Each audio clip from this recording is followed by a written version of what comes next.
heavy, but more steadier showers in areas showers to the north. Yeah. Okay. So, yeah, the thing about today is we were talking about winter making a return and the possibility of the next freezing air of conditions that we would have. Yeah. Well, earlier today, it was chilly out there. Oh, it was chilly. Cold. Oh, trust me, I was out there. Yeah. Right. The misty rain was coming down. Right. And there was definitely a chill. I had to have a little sweater, jacket heading out, but it's not terrible. Right. So you will need the jacket if you're heading out this evening. Let's go ahead and talk about the next big thing. I want to go over to the graphics here and show you that we do have a risk for flooding. Also watching for that threat of storms coming up here on Wednesday. Next couple of days, because of a lot of rain, obviously, was going to start later tomorrow as far as the steadier rain goes. And as Tania was talking about, most of what we've seen so far today, just some spotty showers. And we're going to see more of these spotty showers, maybe even light drizzle and mist here through the overnight hours. But tomorrow, starting in the afternoon through tomorrow night, maybe a few rumbles of thunder. The temperatures on Wednesday, briefly for parts of the area,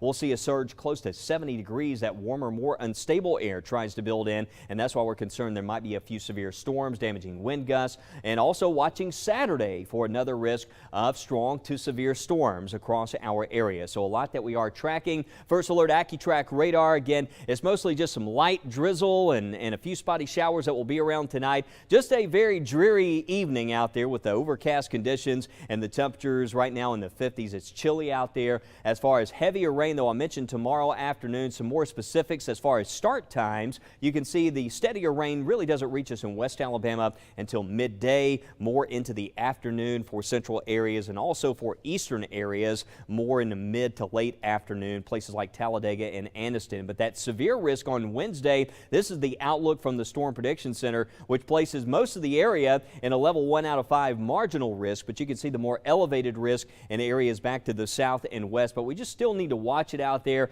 How far north will we see some of that warmer, more unstable air go during the day? As that builds north, of course, the heavy rain is going to continue. I do think eventually this will all evolve into heavier rain, but you can see the risk is there for some large hail, gusty winds, and the tornado threat is there again. That is Wednesday for the afternoon and into the evening. But as we prepare for this week's First Alert weather days, use this code on your screen to download the First Alert weather app. You'll be able to get alerts for your exact location. It follows you wherever you go and stay up to date on the latest forecast. We send those updates, a great tool, the free First Alert weather app. Meteorologist Matt Daniel joins us now with tips on how you can stay safe in the event of flooding over the coming days.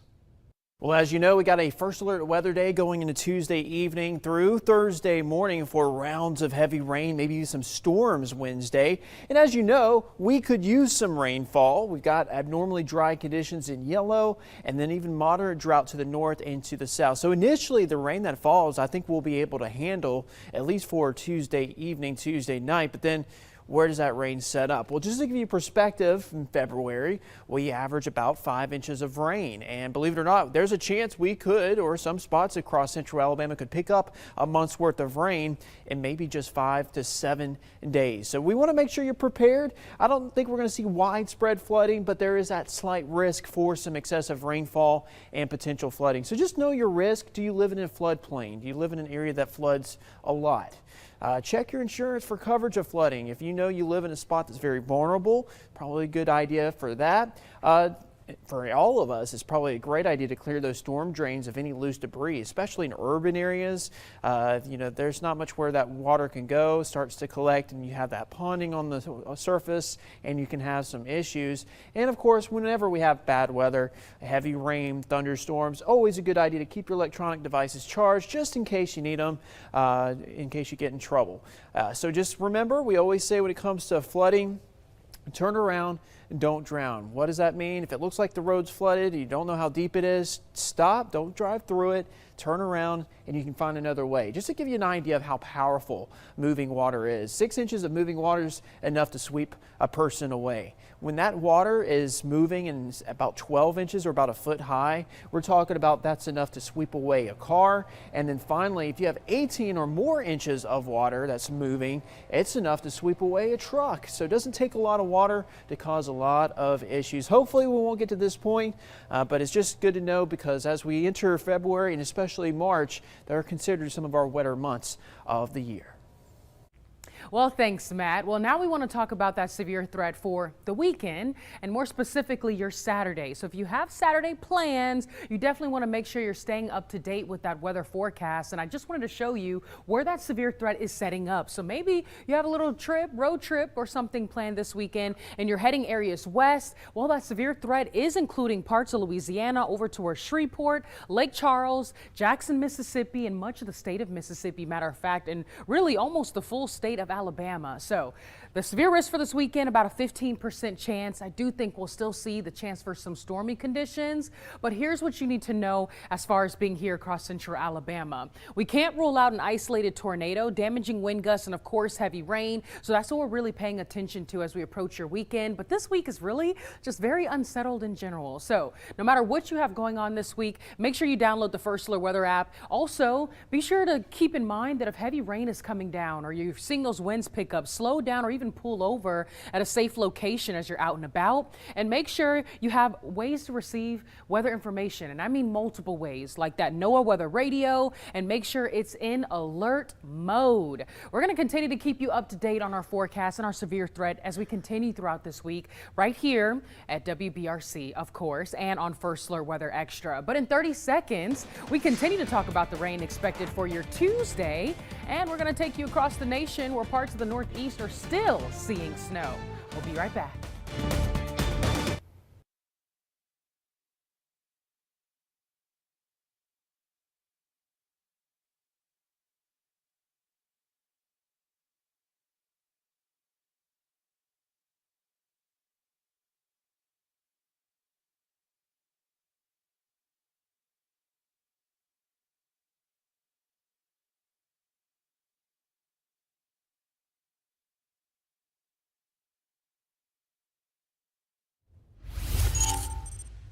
And welcome back into First Alert Weather Extra. We are seeing a better chance of rain, a high impact for late tomorrow and also into the day on Wednesday. A lot of rainfall tomorrow morning. There will be some scattered showers early in the day, but if you're looking for a time frame tomorrow to try to wrap up some outdoor projects, try to get out there early in the day. Wednesday, greatest risk for severe storms is going to happen afternoon and into the evening. This all should move out on Thursday, and it actually trends a lot colder. We're going to be close to freezing early on Valentine's Day, but the way this all times out, if you have big plans on Friday, looks like some nice weather during the day. In fact, we'll have plenty of sunshine, but the rain comes back Friday night, and as Tania was talking about, that severe risk sets up again on Saturday. We're going to talk a lot more about that weekend forecast, but right now, here's Tania.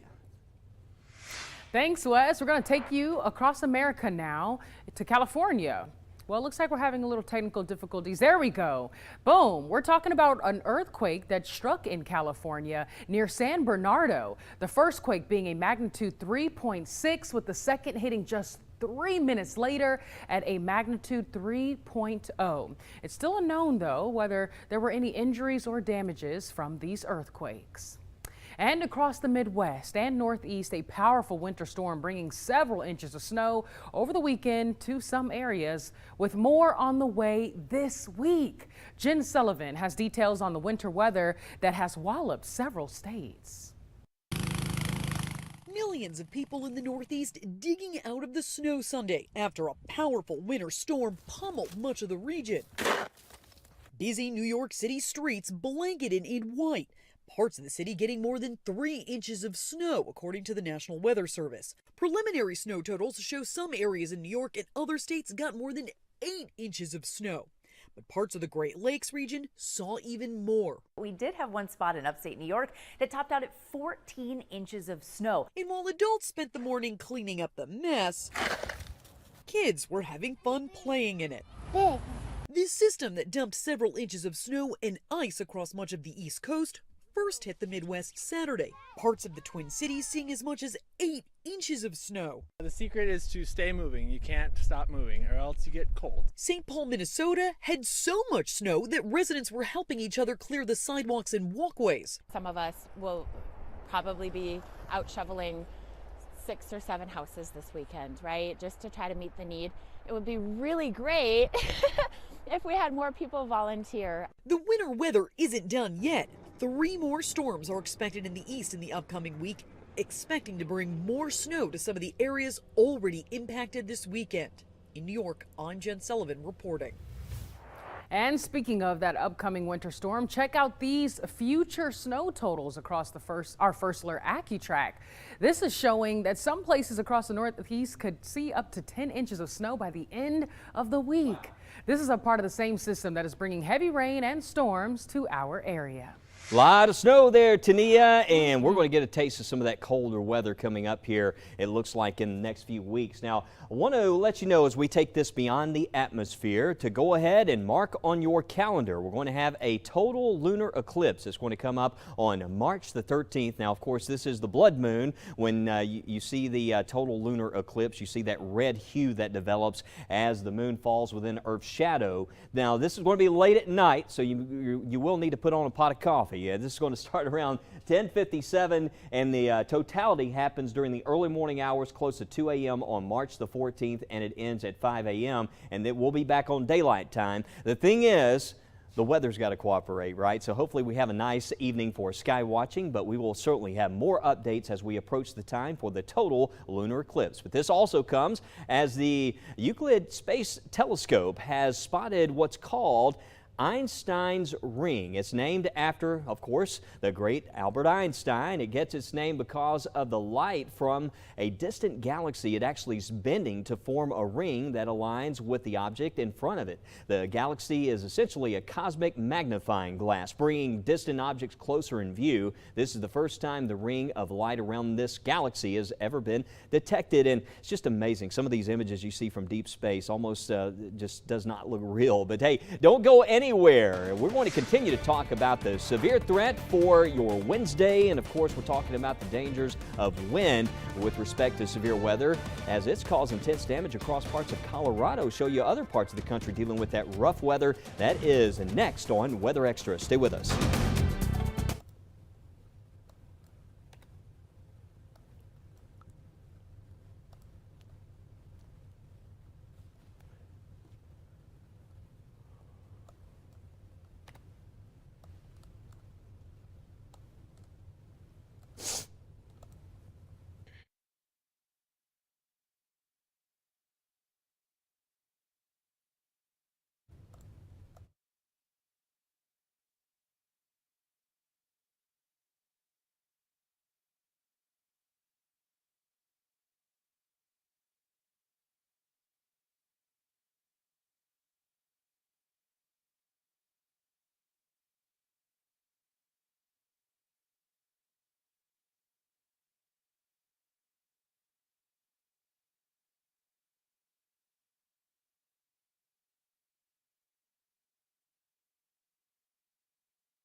Welcome back to Weather Extra. We're going to be watching next couple of days for a lot of rainfall, and there is a risk on Wednesday for the possibility of severe storms that we're going to be closely monitoring here. Let's go to that and show you what we're seeing here. This is what we call the Energy Helicity Index. It shows the wind shear instability, one of the tools that we like to use, and it really pinpoints where those key ingredients for severe storms could be located. Now, this is just some of the model data, but it's telling us we really need to watch it Wednesday afternoon and into late Wednesday night. A risk for severe storms capable of not only producing heavy rain and flooding, but that risk of a tornado, some damaging wind gusts. So let's watch it out there late on Wednesday. This is what the future radar looks like as far as tonight. Not a lot of heavy rainfall, but it's going to be kind of misty and drizzly, overcast, chilly conditions out there. Tomorrow, heavier rain moves in by lunchtime and continues into the afternoon. There's 5:30, and then it just keeps on raining through tomorrow night, off and on rainfall. There's 5 a.m. on Wednesday,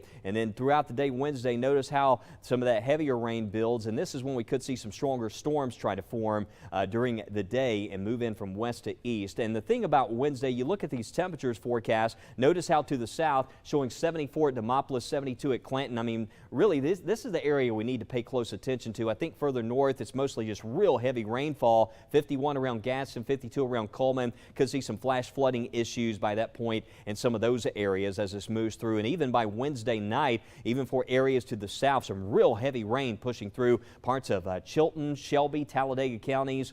You can see pushing through East Alabama.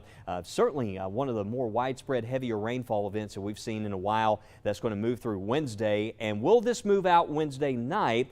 This model has all this getting out of here fairly quickly. I still think that it may be a little bit slower than what this model is showing. Maybe some rain that continues just past midnight and into Thursday morning. That's why we did continue that first alert weather day into Thursday. But it looks like the break in the rain happens just in time for Valentine's Day. So if you have plans on Friday, we'll get the rain out of here for Friday. But also the flood risk is a big concern. Could see over 5 inches of rain for some areas. I think flooding, especially for areas to the north.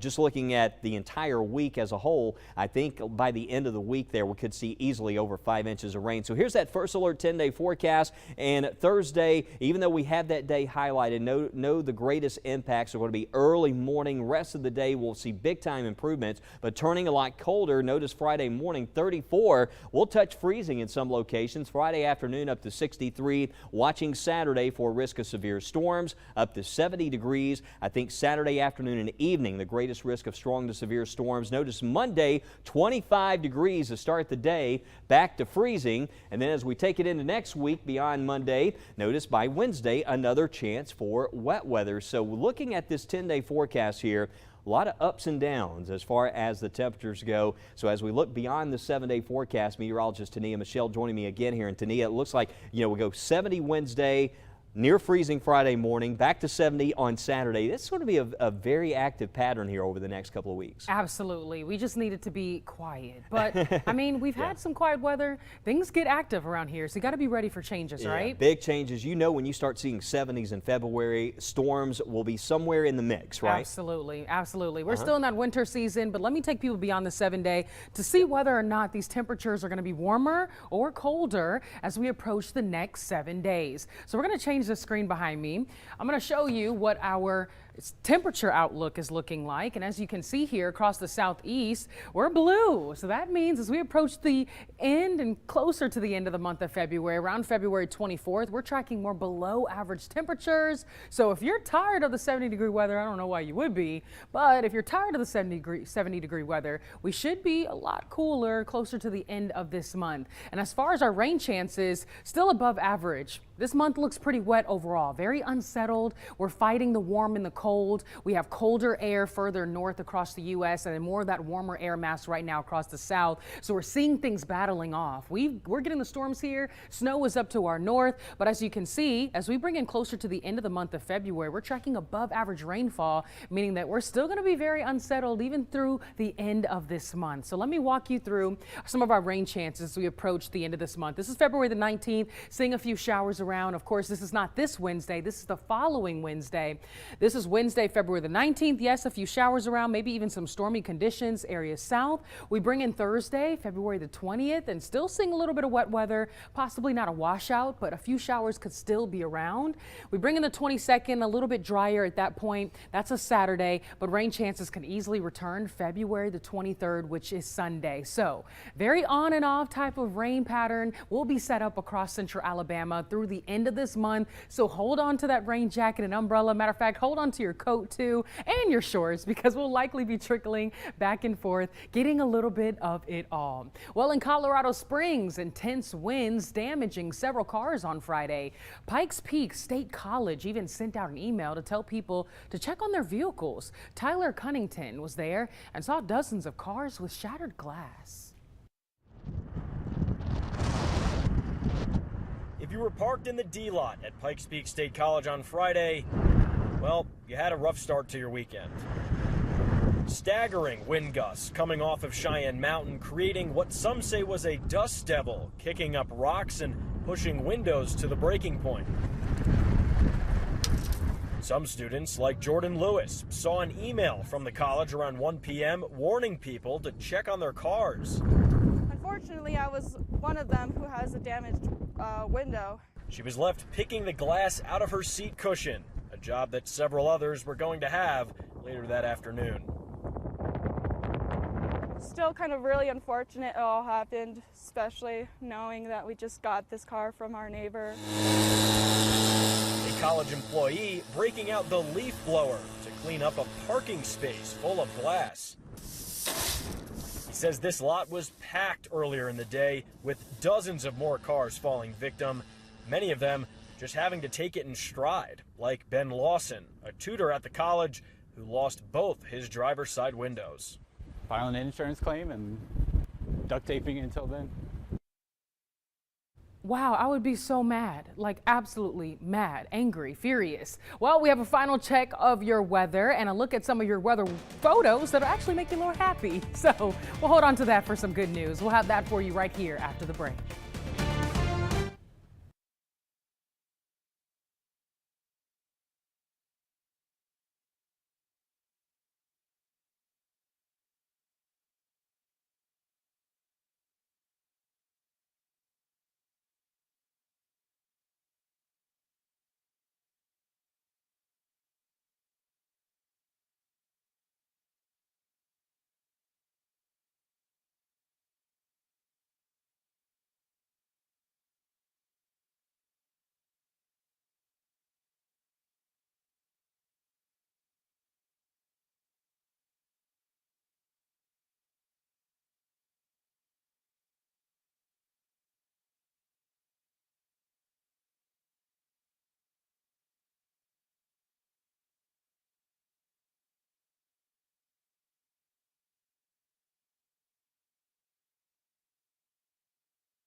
First. All right, so here's a look at some of those awesome viewer photos. This one, a picture of the sky, Whoa. sunset, Wes, from Marty. That first photo there, a lovely picture there. Love the glow in the sky. Kim Smith sharing a lovely sunny day in Moody, Alabama. We've had some clouds move through. Boy, Saturday was absolutely incredible across the area. Amy Worthington also sharing this sunset. This is over the mini golf there in Tuscaloosa. And what a beautiful sky there Saturday evening. Maybe she got some mini golf time in. Yeah, and someone else got a hike in, it looks like. Justin, this one is a natural bridge, but that's beautiful. Yeah, lovely view there from Justin, sharing some lovely views from East Alabama. Norma Bryan sharing this sunset in Jackson County, Alabama. Oh, wow. What a glow there. Just a lovely view. It looks like maybe a nice little filter applied there to really, that should go in a frame, I think. What do you, yeah. What a view. Home screen, something. Keep those photos coming, though. We certainly appreciate you sharing those with us on the First Alert Weather app. And if not on the app, you can also submit those on the website. Absolutely. We love to see them. But we also love to keep you up to date on this forecast. So what's going on, Wes? Yeah, a lot going on here. And we do have the next few days. We got to get through this first. We have a lot of rainfall starting tomorrow afternoon, some heavier rain, and we need to watch Wednesday for that risk of severe storms. A couple days as far as severe storms this week. Let's watch Wednesday and Saturday. All right, this is the week you need to stay weather alert and aware. We'll have updates coming up tonight. Have a good evening.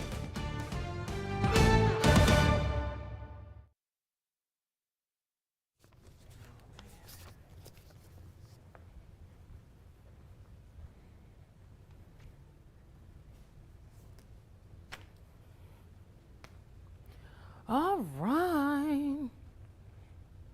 Okay, so couple